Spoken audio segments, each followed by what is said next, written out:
ओम शांति।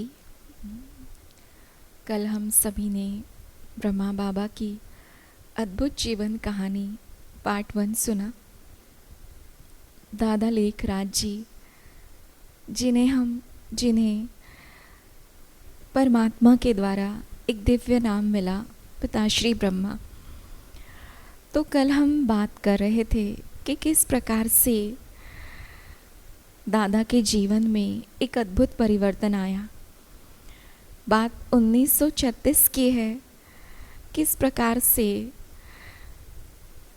दादा लेखराज जी को परमात्मा के उस दिव्य स्वरूप का साक्षात्कार हुआ, प्रकाशमय ज्योति के स्वरूप में। कैसे उन्हें आत्मा का ज्ञान प्राप्त हुआ, मस्तक से आत्मा को निकलते हुए उन्होंने अपनी आँखों से देखा। फिर हमने देखा कि बाबा को विष्णु चतुर्भुज का साक्षात्कार हुआ, श्री कृष्ण का साक्षात्कार हुआ और इस कलयुगी दुनिया के महाविनाश का एक महाभयंकर साक्षात्कार हुआ। और जब उनके मन में सवाल उठा कि जब सब कुछ समाप्त हो जाएगा, इस सारे संपूर्ण संसार का विनाश हो जाएगा, ये सृष्टि जलमयी हो जाएगी, उसके बाद क्या? तो उसके बाद एक नई स्वर्णिम दुनिया जो स्वर्ग कहलाती है, जिसमें देवी देवताएं किस प्रकार से सतयुगी दुनिया में राज्य करते हैं, कितनी सुंदर स्वर्णिम सुहानी वो दुनिया होगी, जब एक परिवार की तरह एक राज्य, एक भाषा, एक मत के आधार पर चलने वाली ऐसी दैवी दुनिया, उसका भी उन्हें साक्षात्कार हुआ। अब दादा के घर में ओम मंडली का सत्संग शुरू हुआ और सिंध हैदराबाद में जिस तरह से कल हम बात कर रहे थे कि जो दादा के सत्संग में आने लगे, उन्हें श्री कृष्ण का साक्षात्कार होने लगा।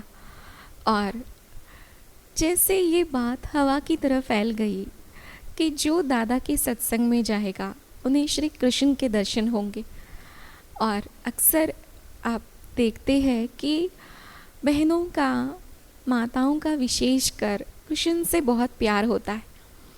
और कौन नहीं चाहेगा कि मैं श्री कृष्ण का साक्षात स्वरूप देखूं। तो ऐसी गोपियाँ जो कृष्ण की दीवानी थी और जहाँ जहाँ से भी उन्हें ये संदेश मिला, वो दादा के सत्संग में ढूंढते ढूंढते आकर पहुँची।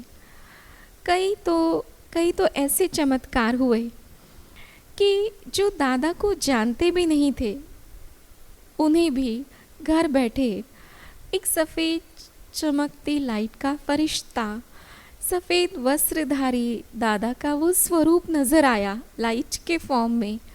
और जैसे दादा उन्हें कह रहे हैं कि बच्चे जागो, देखो धरती पर कौन आया है।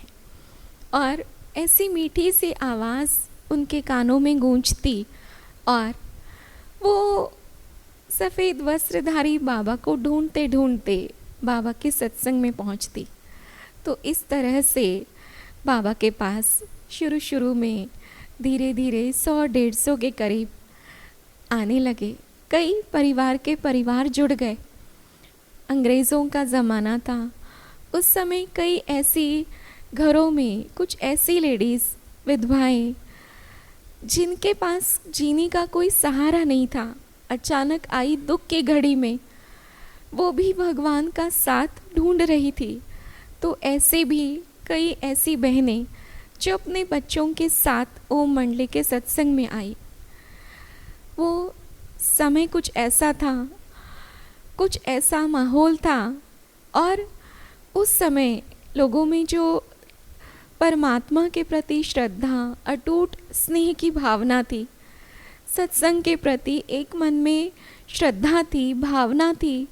और बस बाबा के घर में जो सत्संग शुरू हुआ, उसमें जैसे ही वो पहुंच जाती थी।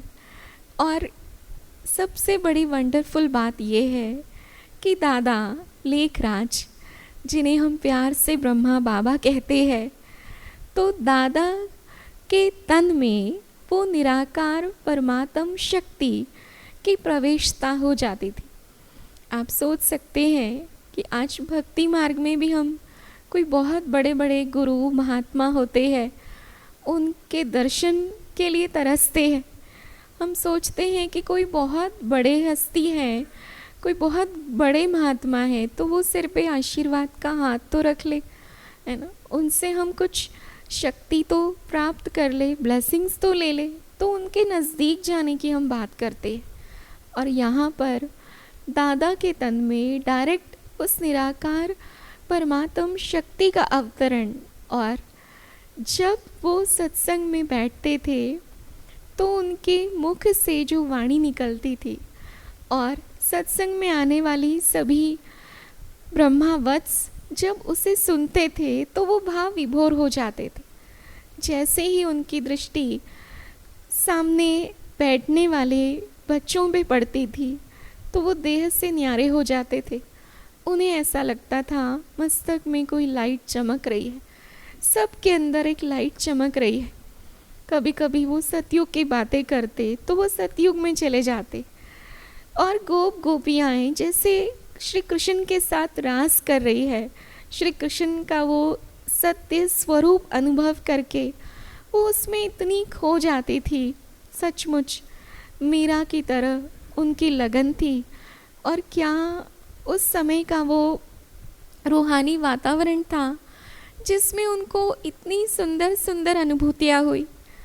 और ओम मंडली के सत्संग में जो ब्रह्मा वत्स गोप गोपियाँ जो ये सुंदर अनुभव करती थी और उसी अनुभव में खो जाती थी और नए नए सुंदर सुंदर गीत बनाकर गाती थी।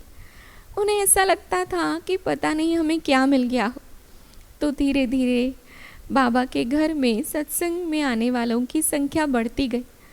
लेकिन जैसे आप सभी जानते हैं कि शास्त्रों में भी गायन है कि यज्ञ में असुरों के विघ्न पड़े। इसी प्रकार से एक नियम है इस संसार का कि संसार में जिसने भी कोई अच्छे कार्य की शुरुआत की, चाहे वो गुरु नानक देव है, चाहे वो जीसस क्राइस्ट है, चाहे वो गौतम बुद्ध है, तो जब उन्होंने संसार को कुछ देना चाहा तो उनके रास्ते में पत्थर फेंकने वाले बहुत मिले, उनके रास्ते में रोड़े डालने वाले बहुत मिले, विघ्न डालने वाले बहुत मिले। जब वो समाज में थे तो उन्होंने समाज में समाज विरोधी लोगों का अपमान सहन किया, गालियाँ सहन की, लेकिन उनका दृढ़ निश्चय, परमात्मा के प्रति अटूट श्रद्धा ने एक ऐसी उन्हें विजय दे दी कि वो अमर हो गए।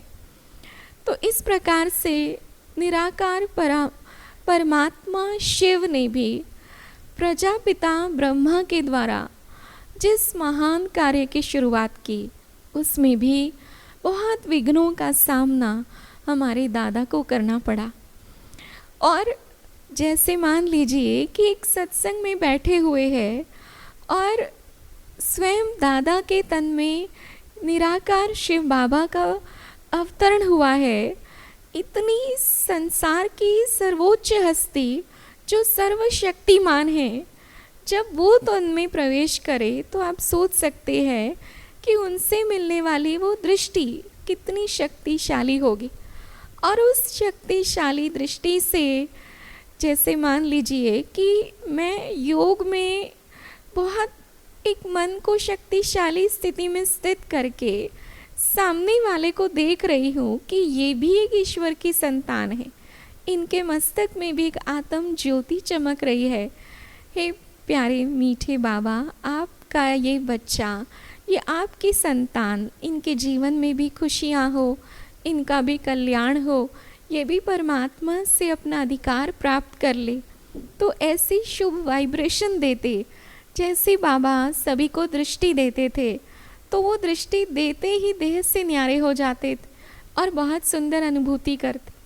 इसी बात को लेकर के उस समय एक हवा फैल गई कि ये दादा तो जादू करता है, ये तो आँखों में सुरमा डालते हैं, ये तो घर बार फिटाते हैं, क्योंकि इस सत्संग में आने वाले कई बहनें, कई ऐसे परिवार के परिवार उस समय कुछ ऐसी मीरा की तरह लगन थी सबके अंदर कि वो इस ओम मंडली के यज्ञ में समर्पित हुए।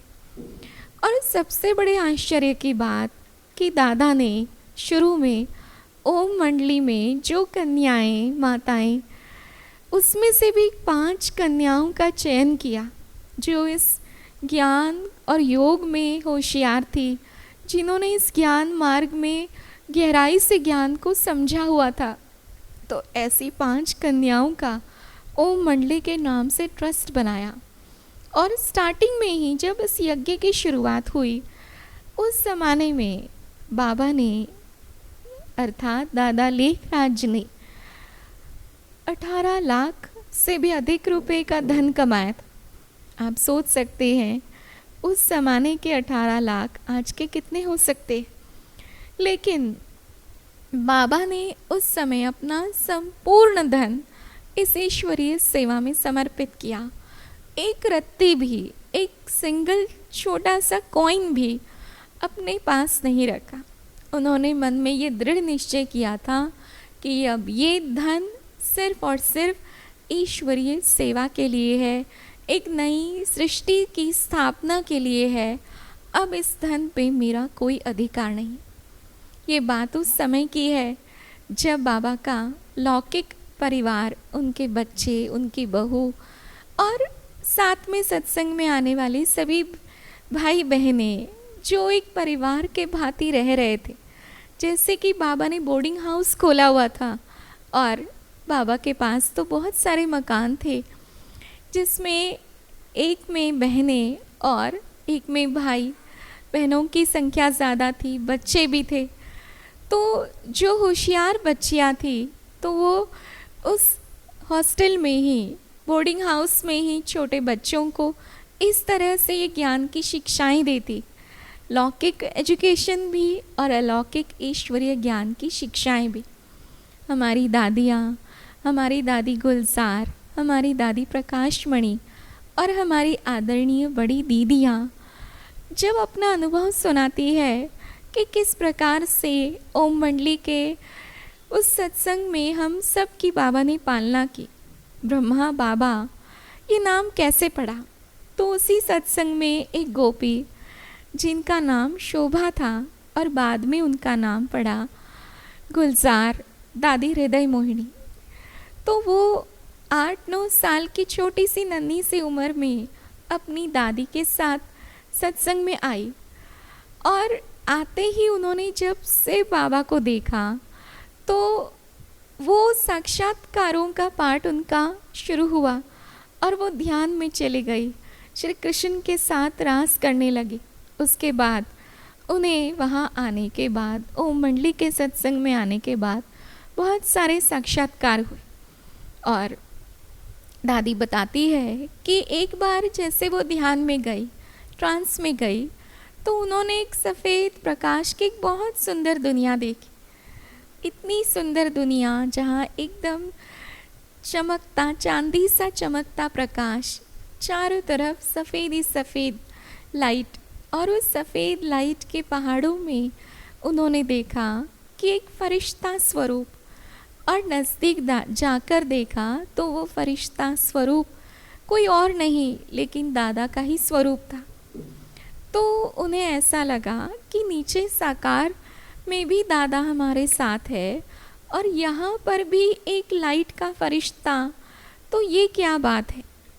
तो जब उन्होंने ये साक्षात्कार किया तो वो नीचे जैसे ध्यान से नीचे उतरी और उन्होंने यज्ञ में ही जिन्हें ओम राधे, जो ओम राधे नाम की कन्या थी, जिनका नाम बाद में सरस्वती, जगदम्बा सरस्वती पड़ा, जो इस ओम मंडली के इस ईश्वरीय विश्वविद्यालय की फर्स्ट एडमिनिस्ट्रेटिव हेड थी, जिन्हें प्यार से सभी मम्मा कहते।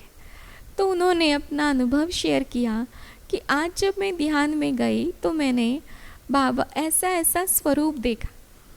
तो दादा जो है उन्होंने कहा कि तुम वतन में ही जाकर पूछो कि ये कैसा स्वरूप है। ऊपर भी दादा का स्वरूप है, लाइट का फरिश्ता, और नीचे साकार में भी। तो जब वो फिर से ध्यान में गई और फिर से उस सुंदर दुनिया का साक्षात्कार किया, सूक्ष्म वतन का, तो उन्होंने देखा, उन्होंने पूछा, मन की सूक्ष्म जो कैचिंग पावर होती है सूक्ष्म वतन में, जिस तरह से बात करते हैं, वहाँ आवाज़ की दुनिया तो है नहीं, वहाँ एक फरिश्तों की दुनिया है। तो उन्होंने फरिश्ता स्वरूप में जो दादा का स्वरूप था, तो उन्होंने पूछा कि बाबा नीचे भी आप हो, ऊपर भी आप हो, तो ये कैसा रहस्य है। तो उनके तन में शिव बाबा परमधाम से अवतरित होकर उस तन के द्वारा, उस मुख कमल के द्वारा यही इशारा कर रहे थे कि बच्ची, सृष्टि में जिस ब्रह्मा का गायन है, जिस ब्रह्मा के द्वारा परमात्मा ने सृष्टि का सृजन किया, ये वही ब्रह्मा है। जो नीचे साकार में है, ये प्रजापिता ब्रह्मा, और प्रजापिता ब्रह्मा ही जब संपूर्ण स्वरूप धारण करेंगे तो वो अव्यक्त ब्रह्मा, संपूर्ण ब्रह्मा कहलाए जाएंगे। तो यही वो ब्रह्मा बाबा है। तो तब से लेकर के ब्रह्मा बाबा के नाम से सभी यज्ञवत्स ब्रह्मा बाबा के नाम से ही उन्हें जानने लगे, पुकारने लगे। तो बाबा जो है, बाबा ने पूरे ओम मंडली के इस सत्संग को एक परिवार की भांति चलाया। यज्ञ माता, यज्ञ पिता के रूप से अपने बच्चों की तरह सबकी पालना की। बाबा सभी को, चाहे वो किसी भी उम्र का हो, बाबा के मुख से निकलता था बच्चे, मीठे बच्चे, प्यारे बच्चे, है ना। और जो जब शिव बाबा उनके तन में प्रवेश करते थे और उनका मस्तक ऐसे लाइट से जगमगाता था और उनका चेहरा इतना शक्तिशाली, और उनके मुख से जो वाणी निकलती थी वो आवाज़ भी एक शक्तिशाली आवाज़, वो किसी इंसान की आवाज़ हो ही नहीं सकती। वो एक शांति के सागर, उस शांति के दुनिया से जो इस धरती पर पधारे, तो वो एक ऐसी सुंदर शक्तिशाली आवाज़ थी जो आवाज़ आज तक किसी इंसान से नहीं सुनी। तो बाबा अपने बच्चों को शिक्षाएं देते थे कि बच्चे, आपको मनुष्य से देवता बनना है, क्योंकि अब सतयुगी दुनिया आने वाली है, और ऐसी दुनिया में आने के लिए आपको देवताई संस्कार धारण करने।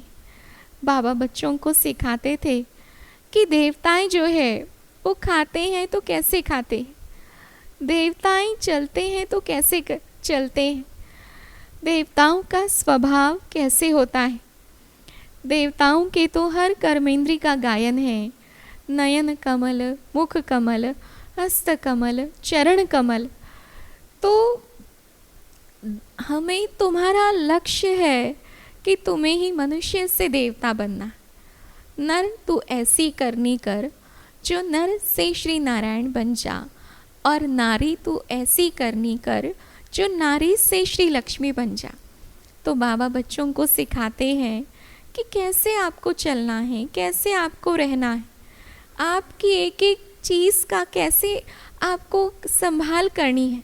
और आप सतयुग में जाने वाले हो, अगर आपको किसी को चाकू भी देना है, कैंची भी देनी है, तो कैसे पकड़ानी। इतनी छोटी छोटी बातें जो कोई माता पिता, जिस प्रकार एक माता पिता छोटी छोटी बातें बच्चों को समझाते हैं कि जीवन के मोड़ में कहीं उनके सामने कोई ऐसी परीक्षा आ जाए तो वो कभी उसमें फेल ना हो सके। तो इतनी सूक्ष्म बातें, मुझे ऐसा लगता है कि माता पिता भी क्या सिखाएं। बाबा ने ओम मंडली के अपने इस यज्ञ परिवार को माता पिता से भी बढ़कर स्नेह दिया। जब दादी गुलजार दादी के मुख से हमने सुना था कि दादी बताती है कि कोई राजा भी अपने राजकुमारों को क्या पाले, बाबा ने तो हमें उनसे भी बढ़िया पालना दी है। ब्रह्मा बाबा कहते थे कि ये मेरे चैतन्य ठाकुर है। लोग तो मंदिरों में जड़ मूर्तियों के सामने भोग रख के आते हैं, पता नहीं वो खाए ना खाए, लेकिन यहाँ तो मेरे घर में ही चैतन्य ठाकुर है। तो सीज़न का कोई भी फल आता था तो बाबा शिव बाबा को भोग स्वीकार करके अपने हाथों से बच्चों को खिलाते थे, बादाम भिगो के अपने हाथों से बच्चों को खिलाते थे। तो बाबा ने एक अलौकिक और इतना अलौकिक स्नेह बच्चों को दिया कि उस स्नेह में पलते, मान लीजिए आप सोच सकते हैं कि धीरे धीरे ये यज्ञ जो परिवार है ओम मंडली का, ये 350-400 के करीब सत्संग में आने वालों की संख्या और एक अलौकिक सा परिवार जो सभी रहते थे। तो इतने बड़े परिवार को आज 2 व्यक्ति भी हम देखते हैं कि 2 लोग भी इकट्ठे रहते हैं, तब भी उनके बीच में कभी भी बर्तन से टकराता है तो डिवोर्स भी हो जाते हैं, लड़ाई भी हो जाती है। तो आप सोचते हैं 2-4 का छोटा सा परिवार भी है, वहाँ भी हम देखते हैं सबका मुँह अलग अलग होता है, सबकी अपनी अपनी अलग राय मतें होती है। और जहाँ पर 350-400 का ये परिवार, ब्रह्मा बाबा ने कैसे एक छत के नीचे सभी रहते थे और किस प्रकार से एक दिनचर्या थी, सुबह 3:30 बजे उठना और उसके बाद जैसे गीत बजता था, अमृत वेला शुद्ध पवन है मेरे लाडलो जागो प्यारे उठो, और इस गीत के साथ सभी यज्ञवत्स, यज्ञ में रहने वाली भाई और एवं बहनें, माताएं, बच्चे सभी कैसे जागते थे और फ्रेश होकर के 1-1.5 घंटा मेडिटेशन करते थे, ध्यान मग्न हो जाते थे। उसके बाद बाबा ने सब बच्चों को जैसे कि अलग अलग सेवाएं बांट दी थी। हर जैसे एक मैनेजमेंट होता है जिसमें अलग अलग डिपार्टमेंट्स होते हैं, कोई भोजन बनाता है, कोई सफाई करता है, कोई यज्ञ की मेंटेनेंस करता है, कोई अनाज सफाई करता है, कोई कपड़े सिलाई करता है। तो जैसे बोर्डिंग में यूनिफॉर्म होती है, स्कूल यूनिफॉर्म होती है, ऐसे ही बाबा ने जो बोर्डिंग हाउस में हमारी, जिन्हें हम आज दादियाँ कहते हैं, उस समय तो वो बच्चियाँ ही थी जिन्हें आज दादियों के नाम से हम जानते हैं, दादी प्रकाशमणि, दादी जानकी, दादी गुलजार, दादी मनोहर इंदिरा। तो कोई 8 साल की उम्र में आई, कोई 11 साल की उम्र में आई, कोई 14 साल की उम्र में आई। तो छोटी सी नन्ही सी उम्र में कोई अपने माता पिता के साथ आए, कोई अपनी दादी के साथ आए और कोई तो कृष्ण की दीवानी बनकर आई। तो इस प्रकार से कैसा खिंचाव, एक ऐसी लगन मीरा की तरह उन सब में थी कि वो ज्ञान मार्ग में बहुत आगे बढ़ गए। और बाबा ने जिस प्रकार हॉस्टल में यूनिफॉर्म बनाया था, बाबा ने हमेशा बच्चों को सिखाया, बच्चे आप आत्मा और आत्मिक रूप से हम सब भाई भाई। मैं बहन हूँ, मैं नाजुक हूँ, मैं ये नहीं कर सकती, मैं वो नहीं कर सकती, नहीं, आप शक्तिशाली आत्मा। शिव बाबा सर्वशक्तिवान हमारे साथ है। हर कार्य हमारे लिए इस संसार में कोई कार्य असंभव नहीं है। तो बाबा जो है बच्चों को हर रीति से शिक्षाओं से सजाते। कराची में जहाँ पर जब वो भारत का ही हिस्सा था तो बाबा कभी समुंदर किनारे ले जाते बच्चों को, वहाँ पे सभी बैठ के ध्यान तपस्या में लीन हो जाते। तो इस प्रकार से उस समय में बाबा के सामने बहुत सारी परीक्षाएं आई, क्योंकि जब सिंध हैदराबाद में कई बड़े बड़े घरों की महिलाएं जब इस सत्संग से जुड़ गई और जब वो समर्पित हो गई या वो समर्पित होना चाहती थी, तो उनके घर वालों ने बहुत सारे विघ्न डाले। न जाने उन बहनों को कितना सहन करना पड़ा, मारे खाई, दरवाजे में बड़े बड़े ताले लगाकर बंद करके रखते थे कि ये ओम मंडली के सत्संग में नहीं जाना।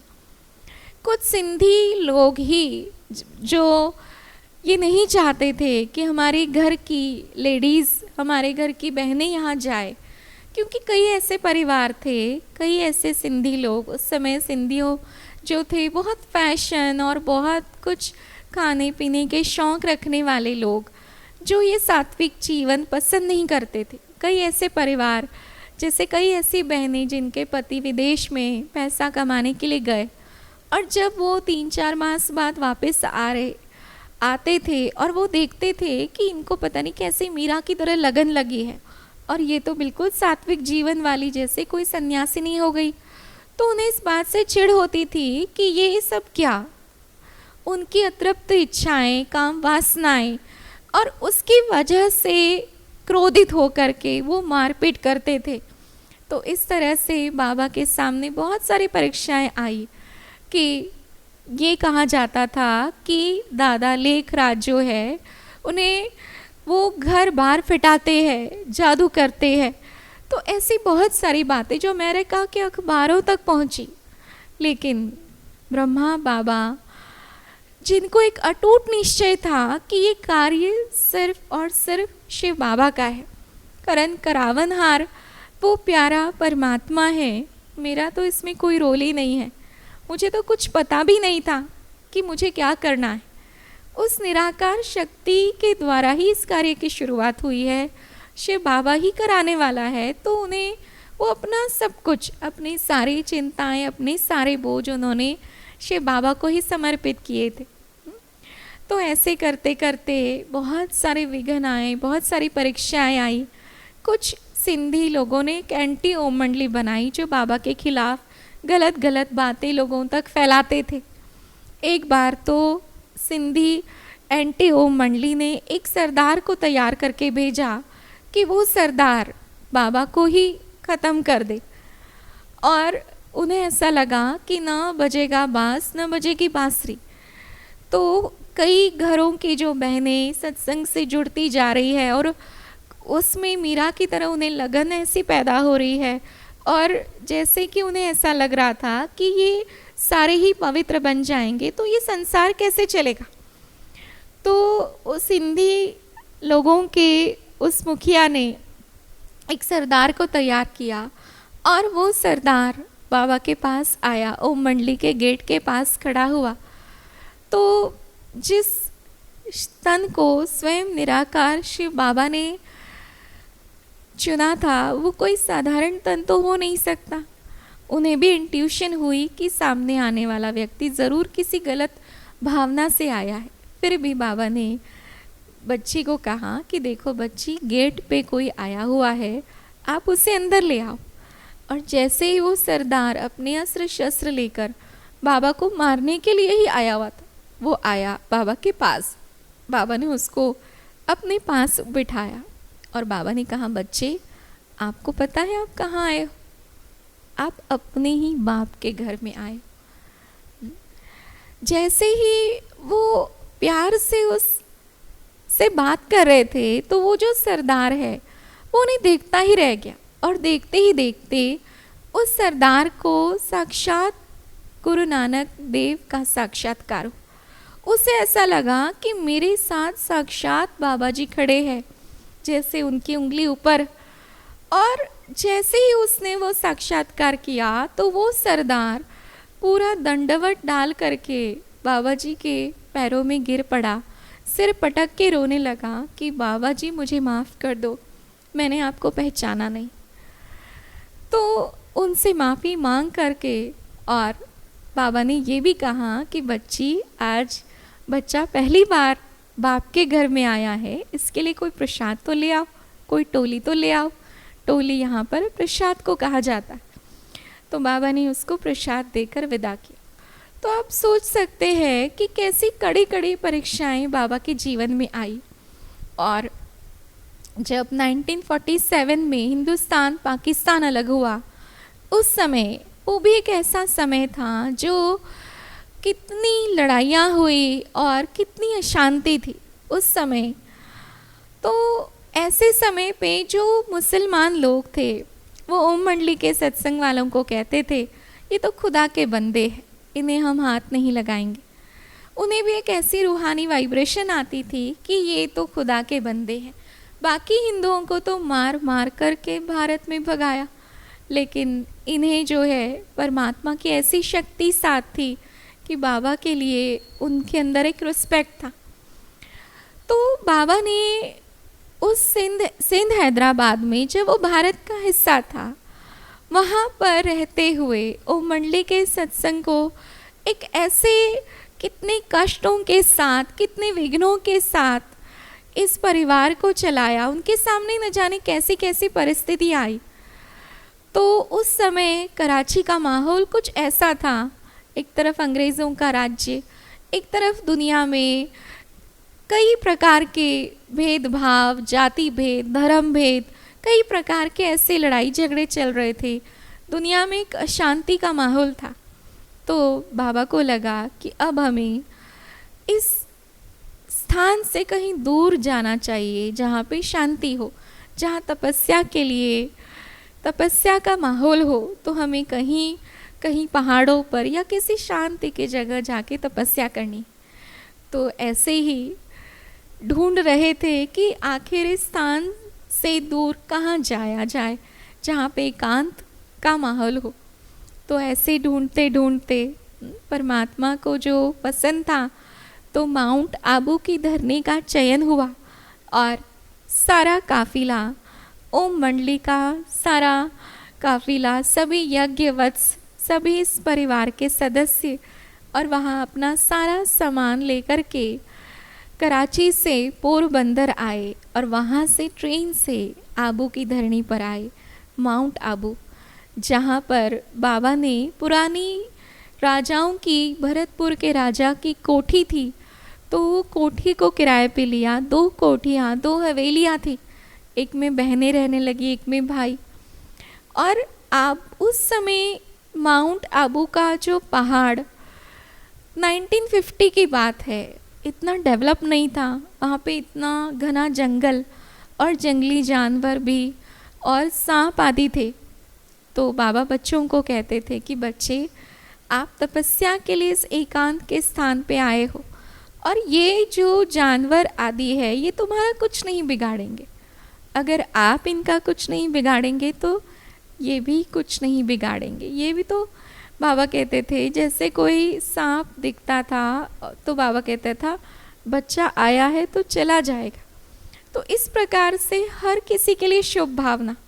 ब्रह्मा बाबा का जीवन एक ऐसा अद्भुत जीवन था जो हर एक के लिए हर समय शुभ भावना रखना। उनके मन में सिर्फ एक ही लक्ष्य था कि जो ज्ञान हमें मिला है, जो परमात्मा अनुभूति हमने की है, जिस प्रकार से परमात्मा के साथ का हम अनुभव करते हैं, उसके वरदान और शक्तियों से हमारी जीवन चल रही है, तो क्यों ना ये संदेश इस विश्व में जन जन को मिले, सारे जहां को मिले, देश विदेश में ये संदेश हर आत्मा को मिले, हर आत्मा को उसके पिता की पहचान मिले।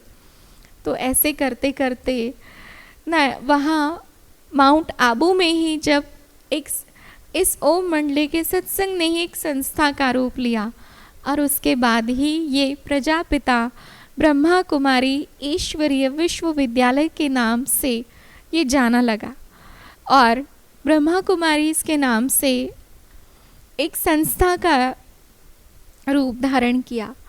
तो इस प्रकार से माउंट आबू में भी वही दिनचर्या, सुबह उठ करके सभी यज्ञवत्स ध्यानमग्न हो जाते थे। उसके बाद फिर जो भी कारोबार शुरू होती थी और पूरी दिनचर्या अमृत वेले से लेकर रात तक किस प्रकार से एक सुंदर सी दिनचर्या और इतनी अनुशासित दिनचर्या थी।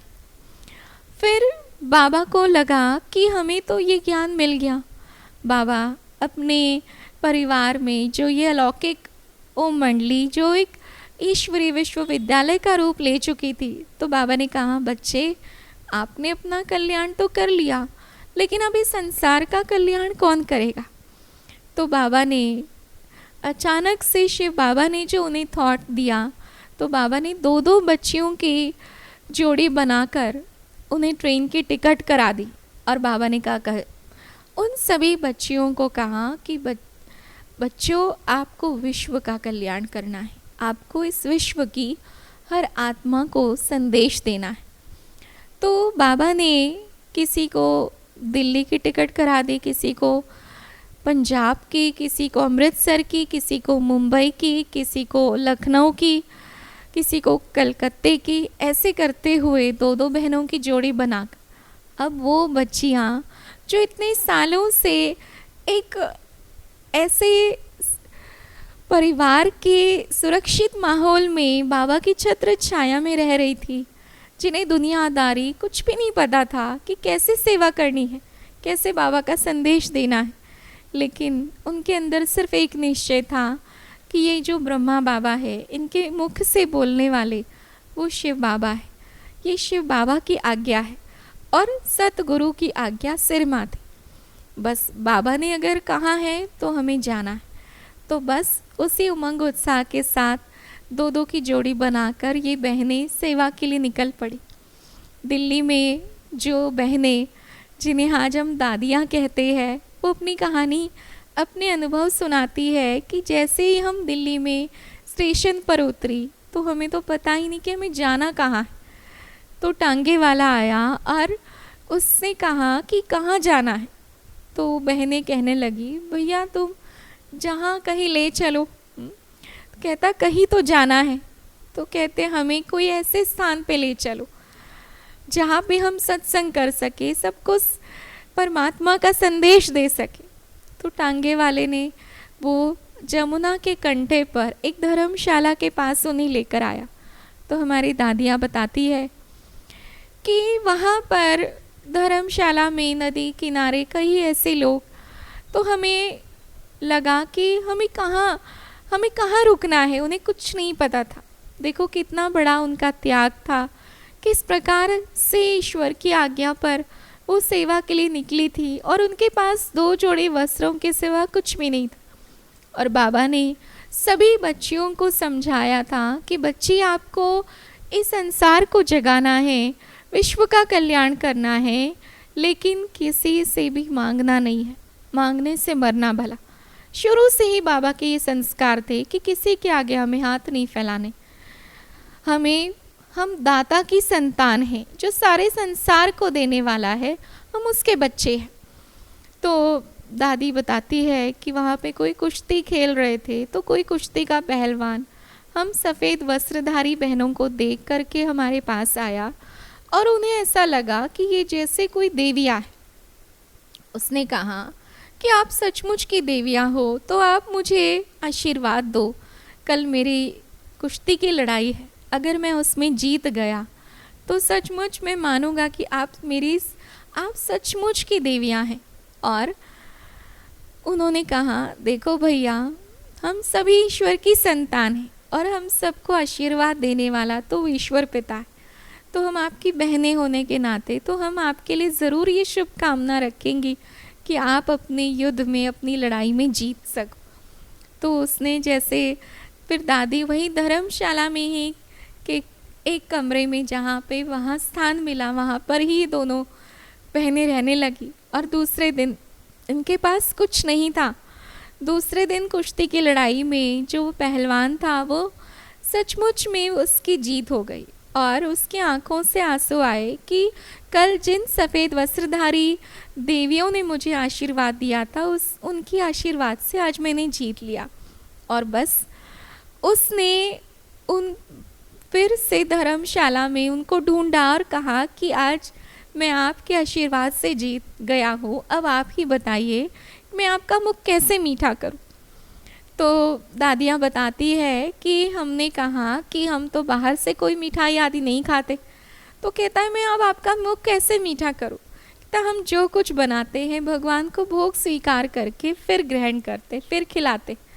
तो कहते हैं कि उस व्यक्ति ने एक छोटा सा स्टोव ला कर दिया, खीर का सारा सामान ला कर के दिया और फिर बहनों ने खीर बनाई, बाबा को भोग लगाया और उस भाई को भी खीर खिलाई और खुद भी उस भोग को स्वीकार की।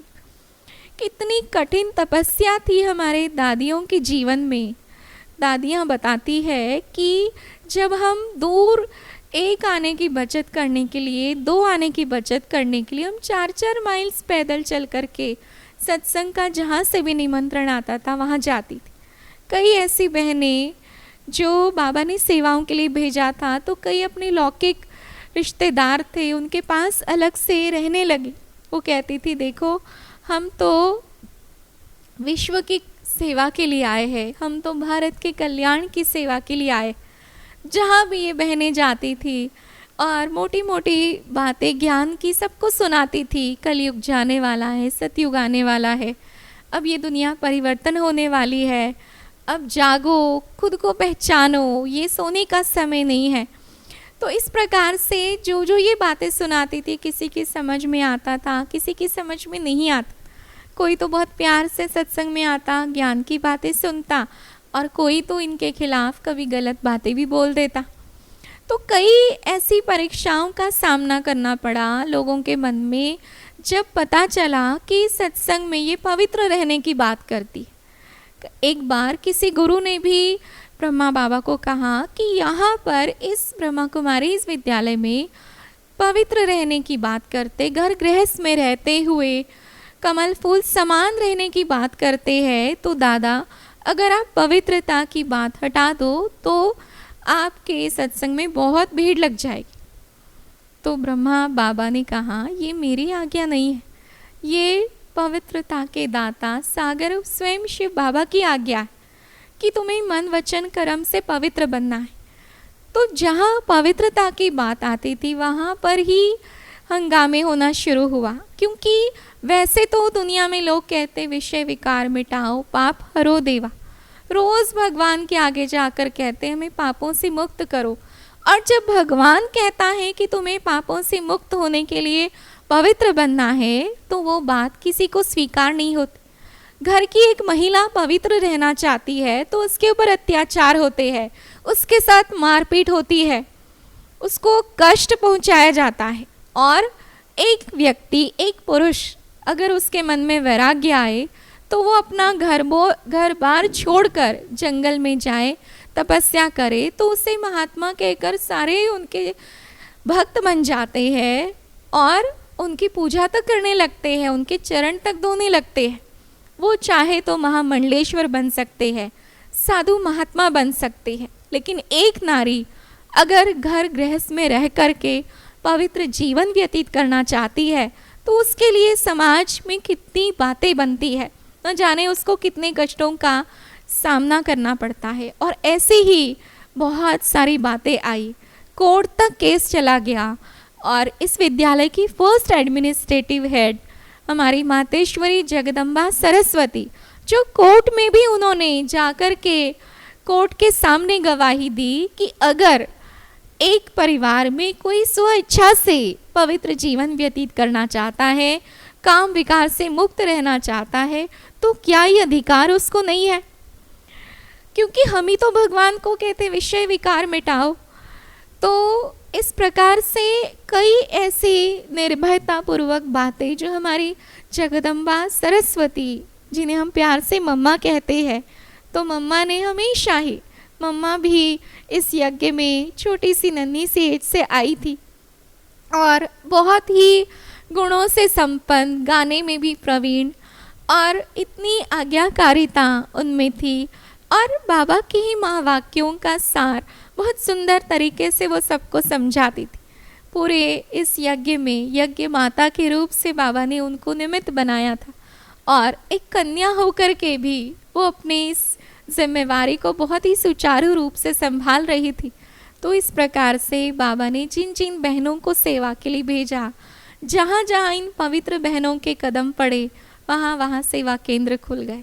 पहले जो सेवा केंद्र खुले बहुत छोटे से किराए पर, और इतनी सी जगह थी कि एक चटाई बिछाकर बहनें वहाँ रहती थी। वही कोने में एक छोटा सा स्टोव हुआ करता था, वहीं पे रहना, वहीं पे ज्ञान का सत्संग करना, वहीं पे सोना। और किस प्रकार से एक त्याग और तपस्या की जीवन उन्होंने व्यतीत की, किस प्रकार से, कहाँ तो जिन्हें वो सत्संग अच्छा लगता था वो क्या सोचते थे कि ये छोटी छोटी बाल ब्रह्मचारिणी, ये देवियाँ आई कहाँ से है। कई लोग जब उन्हें देखते थे उनको लगता था इनके चेहरे पर तो इतना तेज है, पवित्रता की चमक है। तो वो कहती थी हम तो आबू की धरा से आए हैं, हम तो भगवान का संदेश देने आए हैं, कलयुग जाने वाला है, सतयुग आने वाला है। तो बहुत सारे लोग उनसे प्रभावित भी होते थे। बहुत सारे लोगों ने इस ज्ञान में भी हजारों के करीब जब साकार में ब्रह्मा बाबा थे और जब ये सेंटर्स खुले तो कुछ गिने चुने सेंटर खुले, सेवा केंद्र खुले और कुछ हज़ारों तक बाबा के बच्चे जो ब्रह्मा कुमार कुमारी उस समय जुड़े हुए थे। और बात 18 जनवरी 1969 की, ब्रह्मा बाबा जिन्हें 1936 से जिनके जीवन में एक अद्भुत परिवर्तन आया था और उनके द्वारा निराकार परमात्मा शिव ने जो ये महान कार्य की शुरुआत की, तो एक अटूट लगन, विश्वास, श्रद्धा, समर्पणता, संपूर्ण त्याग, तपस्या, सेवा की भावना द्वारा बाबा ने अपने अथक परिश्रम से इस कार्य को चलाया था, इस कार्य की शुरुआत की। और ब्रह्मा बाबा ने भी पूरी लगन से इसमें उनका एक एक सेकेंड, उनका एक एक श्वास सिर्फ और सिर्फ विश्व की सेवा के लिए, विश्व के कल्याण के लिए था। और ऐसी अथक सेवा करते करते 18 जनवरी 1969 को हमारे आदरणीय ब्रह्मा बाबा, जिन्होंने शाम को आबू में क्लास भी कराई और कुछ मुख्य मुख्य बहनों को भी बुला लिया था, जैसे बाबा को पहले से ही इंट्यूशन थी कि अब उन्हें संसार से विदाई लेनी है। और बाबा ने शाम को क्लास भी कराई और हिस्ट्री हॉल में जब बाबा ने अपनी वाणी पूरी की और दरवाजे पे खड़े होकर बाबा ने कहा, अच्छा बच्चे, आज बाबा बच्चों से विदाई ले रहे। तो किसी के मन और चित्त में भी नहीं कि बाबा जो इस यज्ञ के माता पिता है, ये माता पिता तो कभी हमें छोड़ के जा ही नहीं सकते, किसी के मन चित्त में भी नहीं था। और रात को 9 बजे से पहले बाबा ने जिन्हें मुंबई की सेवा के लिए भेजा था, वो दादी प्रकाश मणि, बाबा ने उन्हें एक अपने कमरे में बुलाया। और जिस प्रकार से कोई योग्यता होती है किसी में, तो उस पे उसके ऊपर कोई ना कोई जिम्मेवारी तो सौंपी जाती है, योग्य को ही देख करके।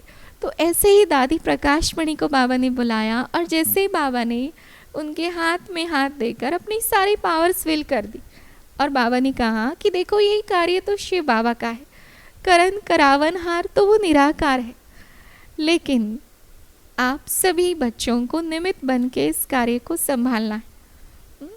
तो बाबा की जो आज्ञा, सभी बच्चे, सभी बच्चियाँ बाबा की आज्ञा को यही समझकर हर कार्य में हाँ जी करते थे कि सतगुरु की आज्ञा सिर माथे, ये शिव बाबा की आज्ञा। तो ऐसे करते रात को 9 बजे बाबा ने अपना साकार पुराना देह, अपना पुराना चोला छोड़ दिया और चारों तरफ से सभी ब्रह्मा कुमार कुमारी पूरे भारत देश में जो जिन्हें इस ईश्वरीय ज्ञान की पहचान मिली थी, उनके अंदर एक ऐसी लहर आई कि बाबा हमें छोड़ के कैसे चले गए। और विशेष रूप से जिन्होंने ओम मंडली के सत्संग में 1936-37 से जो जुड़े हुए थे, जो हर समय ओम मंडली के परिवार में बाबा के साथ रहे, वो यही सोच रहे थे जैसे कोई बच्चा सोचता है कि हमारी माँ हमें कभी छोड़ के तो जा ही नहीं सकती। तो इस तरह से बाबा ने माँ पिता से भी बढ़कर सभी को इतनी प्यार की पालना दी थी। तो सभी के मन में आया कि बाबा हमें छोड़ के कैसे जा सकते हैं। लेकिन जिस प्रकार से दादी बाबा ने जैसे शरीर छोड़ा, उसके बाद जो भी बच्चे इधर सेवा के लिए पहुँचे थे, तो वो सभी जैसे जैसे इकट्ठे हुए। जनवरी का मास था, बहुत ठंड थी उस समय, और उस समय बाबा के पास पहुँचे, बाबा का अंतिम संस्कार हुआ। और फिर जो दादियाँ हैं जिन्हें ट्रांस मैसेंजर का वरदान प्राप्त है, जो ध्यान में गई और ध्यान के द्वारा ही बाबा ने निमित्त संदेशी के द्वारा संदेश भेजा कि ड्रामा अनुसार तो बाबा को जाना ही था। बाबा तो सिर्फ देह से अव्यक्त हुआ है, लेकिन बाबा तो सूक्ष्म रूप में, सूक्ष्म वतन में अभी भी बच्चों के साथ। तो पहले तो साकार में बच्चे बाबा से हर समय नहीं मिल पाते थे, लेकिन अव्यक्त रूप से तो बाबा हर समय बच्चों के लिए वेला बैठा हुआ है, बच्चों के लिए बैठा हुआ है और बाहें पसारे बाबा सूक्ष्म वतन में बैठा है। जब बच्चों का मिलन, जब बच्चों का मन करे, वो बाबा से मिलने आ सकते। तो धीरे धीरे धीरे सभी ने ड्रामा के सीन को एक्सेप्ट किया और जैसे दादी प्रकाश मणि को इस संस्था के मुख्य प्रशासिका के रूप में नियुक्त किया गया, जहाँ हज़ारों की संख्या में लोग जुड़े थे वहाँ लाखों की संख्या में लोग जुड़े। जब सिंध हैदराबाद में ये न्यूज़ गई कि दादा लेखराज अब शरीर से न्यारा हो गया, मुक्त हो गया है, तो उन्हें ऐसा लगा कि अब इनकी संस्था बंद हो जाएगी, क्योंकि जब संस्था चलाने वाला ही चला गया तो क्या है, अब तो इस समाप्त हो जाएगी। लेकिन उन्हें ये नहीं पता था कि ये संस्था चलाने वाला कोई साधारण पुरुष नहीं है, बल्कि इनके द्वारा कार्य करने वाली वो एक निराकार शक्ति है। ये परमात्मा का कार्य है, ये किसी साकार मनुष्य का कार्य नहीं है। और इसी का ही परिणाम फलस्वरूप जब बाबा चले गए, जहाँ लाखों की संख्या में लोग जुड़ गए, 1971 में विदेश की सेवा शुरू हुई। जापान के रिलीजियस कॉन्फ्रेंस में इनविटेशन मिला। 1974 में लंदन में सेंटर खुला और उसके बाद अमेरिका आदि कई शहरों में जगह जगह देश विदेश में विश्व के कोने कोने में इस तरह सेवाएं हुई। और आज आप सभी देख ही रहे हैं कि धीरे धीरे धीरे ब्रह्मा कुमारी ईश्वरीय विश्वविद्यालय एक वट वृक्ष का रूप ले चुका है। आज की डेट में करीब 12 लाख से भी परिवार इस विद्यालय के रेगुलर विद्यार्थी हैं और उन 12 लाख में भी सभी हमारी तरह संपूर्ण रूप से समर्पित तो नहीं है। 12 लाख में हम जैसे कितने होंगे? आज मेरे जैसी बहनें जिन्होंने अपना पूरा जीवन ईश्वरीय सेवा में समर्पित किया, मुश्किल से 50-60 हज़ार बहनें, और भाई भी समर्पित रूप से पूरे देश विदेश में तो 1 लाख से ऊपर भी नहीं है। और उसमें से 11 लाख आप जैसे जो घर गृहस्थ में रहकर अपने जीवन को कमल पुष्प समान बना रहे हैं। तो आज माउंट आबू का भी स्वरूप इतना विशाल हो गया है, वहाँ का मैनेजमेंट, वहाँ का कारोबार देख करके तो हर एक के मुख से ये निकलता है कि ये किसी इंसान का कार्य हो ही नहीं सकता, ये तो साक्षात परमात्मा का कार्य है। आज हम सभी बहनें जिनमें देश विदेश में रहने वाली कई इतनी हाईली एजुकेटेड है, सब ने अपना जीवन ईश्वर पे समर्पित किया। आखिर कोई तो ताकत है जो परमात्मा को अपना जीवन समर्पित किया, उस परमात्मा को अपना वर माना। तो परमात्मा की ही शक्ति है जो आज ये कमाल कर सकती है। तो इसीलिए ये प्रजापिता ब्रह्मा कुमारी ईश्वरीय विश्वविद्यालय जो निराकार ज्योतिर्बिंदु परमात्मा शिव पिता के द्वारा ही स्थापित हुआ है, और साकार में प्रजापिता ब्रह्मा बाबा को उन्होंने अपना माध्यम बनाया, और वही ब्रह्मा की संतान हम ब्रह्मा कुमार कुमारियाँ। तो निराकार ज्योतिर्बिंदु परमात्मा शिव ने साकार ब्रह्मा बाबा के मुख से जो वाणी चलाई, तो जब वो साकार में थे तब उनके मुखारविंद से जो संदेश सुनाया उन्हें हम मुरली कहते हैं, ज्ञान मुरली। और जब वो अव्यक्त हुए 1969 के बाद, उसके बाद दादी गुलजार के द्वारा उन्हें माध्यम बनाया गया, और उसके द्वारा निराकार परमात्मा ने जो अव्यक्त महावाक्य उच्चारण किए उससे अव्यक्त मुरली कहते हैं। तो ये मुरली कोई और नहीं है, ये तो परमात्मा के महावाक्यों का ही संग्रह है।